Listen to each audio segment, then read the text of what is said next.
Welcome to this video, which is mainly going to be an update about my work with the NPO I'm setting up, which is Make Cancer History.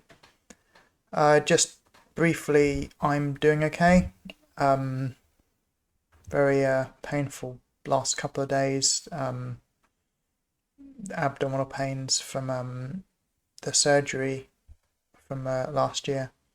That may continue on and off for years. We shall see.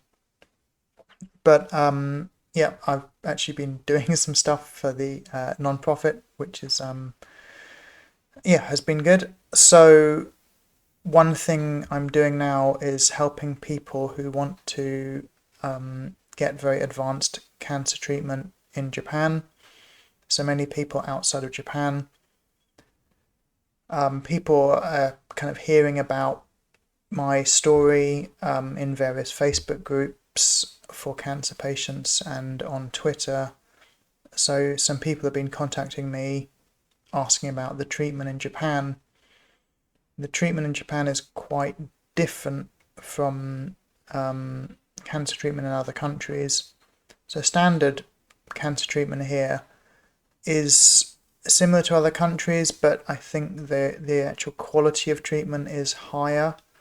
Japan has the best outcomes for cancer patients for almost all types of cancer, I think.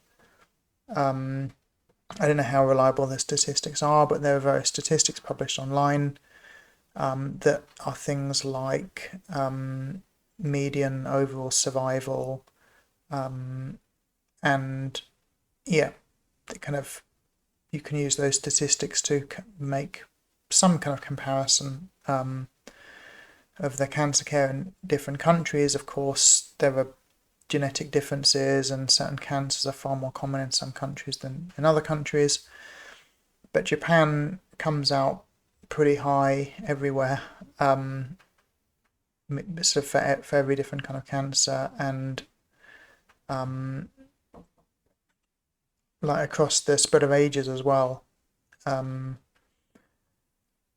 So standard cancer care here is very good, but the advanced cancer care is kind of amazing, particularly the adoptive, I think it's adoptive cell immunotherapy, which is the treatment I've had, where cells, where immune cells are added to your body, and in the case of the treatment in Japan, they're autologous cells, which means they're your cells taken from your peripheral blood and grown in a lab. They do a couple of things. They find the best cells among your white blood cells, and then they increase the numbers of those dramatically. And they also essentially train the cells to be better at attacking cancer. That could be using some commercial peptide products, or could be using tissue from your own cancer if you've had surgery and your surgeon was able to freeze some tissue. You can't use like kind of pickled tissue that's been destroyed by formaldehyde, which is what usually happens after surgery with the samples. So yeah, the autologous like immune enhancement therapy here is kind of amazing, as is the use of regional hypothermia. So that's using heat to damage cancer, but also to make chemotherapy or radiation therapy more powerful, because by heating tumours, the blood flow is increased. So that means more chemotherapy agent or molecular targeted therapy gets into the tumours. And for radiotherapy, the increased blood flow oxygenates the tumours, which means radiotherapy works better, because radiotherapy generally works by knocking electrons off oxygen atoms, making ions, which then destroy cells. So people hear about my story. It's now 6 years since I was given a terminal diagnosis in the UK with 7 to 9 months to live realistically. That's with treatment. That's not no treatment. That's with treatment. Yeah, 6 years now passed, and for the past 2 years, I've had no evidence of disease. That doesn't mean I'm cured of cancer, but it means I've got no visible tumours on the scans, and I've had 24 blood tests in a row with kind of monthly blood tests showing no elevated tumour markers, which indicates that, yeah, there's no cancer, or there's a tiny bit of cancer that my immune system is keeping under control or whatever. So people have been contacting me. So I've now set up a Facebook group. It's a completely private Facebook group. If you would like treatment in Japan, or you know someone who needs cancer treatment and would be interested in treatment in Japan, find me on Facebook, message me, and then I'll add you to the group. It's just a small group. I think we've got 10 people in there at the moment. So that's the main thing I've been doing. I've also set up a mailing list. So if you go to makecancerhistory.jp, put a link in the video description here, it would be super helpful if you could sign up on the mailing list. I obviously won't give away your email address or sell it or anything like that. So that would be super helpful, because YouTube may come and go. Google may shut down YouTube one day, or remove all medical videos, maybe more likely, or cancer-related videos or whatever. So having a mailing list is really practical, and gives me a permanent way of being in touch with you. Please do subscribe to the YouTube channel, but if you can also subscribe to the mailing list, that's really helpful. On a related note, the GoFundMe platform is kind of upgraded their fundraising. They've changed their pricing structure slightly, so that they used to charge 5%, now they charge 2.9% plus a 30-cent fee per donation. But for some technical issues, they claim they essentially have to remake people's fundraisers. So they've remade my fundraiser with me, and that means that if you're someone who gets the updates, you don't get those updates anymore, because the donor history, they like copy and paste it across or something, but they copy and paste it across as if it's offline donations. So very frustratingly, the 1,000 people, or 1,000 plus people, have donated to my fundraiser that could include you. Those 1,000 people plus won't get the updates from now on. This is another reason I'd be so grateful if you could subscribe to the Make Cancer History newsletter. I'm just going to do a monthly newsletter, email newsletter, and some very occasional emails about what's happening with the non-profit that, my aim is to cure cancer for all people everywhere. So yeah, please do subscribe to the newsletter. Platforms like GoFundMe are very, very, very unreliable. Same with YouTube. It's all social media, Facebook, very, very unreliable, can get shut down anytime without any warning. If some people are using GoFundMe for criminal activity, the whole thing could get shut down. Fortunately, with GoFundMe, from a fundraising point of view, the donations are kind of transferred within 24 hours or something. So if you have donated, thank you so much. That's what pays for the immunotherapy that's been keeping me alive. But yeah, so as I said, I've been doing some stuff for the non-profit Make Cancer History. Set up the Facebook group. I'm starting to build the website with a bit of practical information about getting cancer treatment in Japan. Recently, I noticed that there's a very small hospital about 10 minutes walk from where I live that has closed down. So I'm going to investigate that a bit and see if that would be a suitable hospital to turn into a cancer hospital.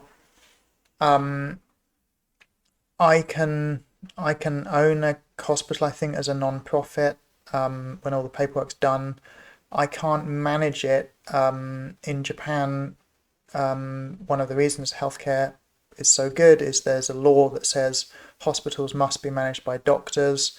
They can't be like managed by managers. I think that's a very sensible idea.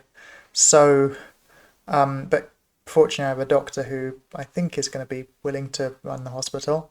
If you're watching this, Dr. Kadota, let's talk about it sometime. So yeah, I'm going to find out about the hospital and see if it's realistic to acquire it, which will take some very serious fundraising. So if you want to help out with that, I would be extremely grateful. So I like to run it as a hospital actually treating cancer patients, but doing research as well. So instead of kind of clinical trials, it will be case studies basically. So we'll find cancer patients who are willing to have cancer, very advanced cancer treatment for free, the kind of cancer treatment that wouldn't be covered by public health insurance, and it will be documented as a case study, and will help us develop new therapies and, most importantly, use current therapies in a better way. But also one area that I really want to look into is cancer cachexia. I think that's how you say it, cachexia, which is like wasting. So I think something like 30% of cancer patients die from cachexia, or maybe it's 30% of cancer deaths are caused by cachexia, and it's hardly been researched at all why people waste away in very, very late stages of cancer. We know it takes about 3 months to happen. That's why you often hear this thing of people saying they have a prognosis of 3 months. It is probably eminently treatable with the right drugs, like those, just like some, well, probably a cocktail of several drugs like various steroids and things that will stop the process, and also maybe some drugs to help the patient eat, or at least help them get the nutrition from nutritional drips, depending on their condition. So that's kind of an example of like low-hanging fruit, really, in the cancer world. It literally is just not being researched much in the world. There's no labs full of scientists testing out like various drugs and trying to prevent cancer wasting. That's not happening. I found one scientist, a Chinese scientist at Stanford. He claims to like be the only person running a research team in the world on this subject. I was skeptical about that, but when I talked to cancer researchers here, like my immunotherapist who runs 3 research institutes, they've all said that's very, very plausible that this is the only lab in the world looking into the cause of death of 30% of cancer patients who die.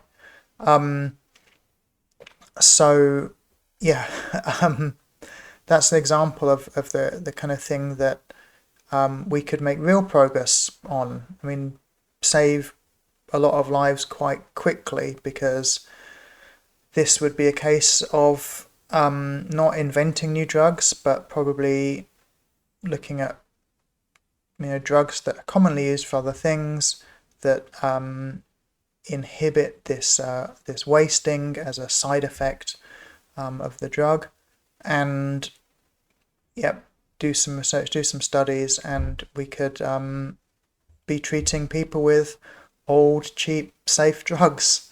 Yeah, kind of amazing. So that's the sort of thing I'd like to be doing late this year, early next year. I don't know, but soon. Um, I'm still in the bureaucratic process of getting everything set up in Japan. Um, a friend of mine helping with a non-profit has done the banking application for the non-profit with the Japanese post office.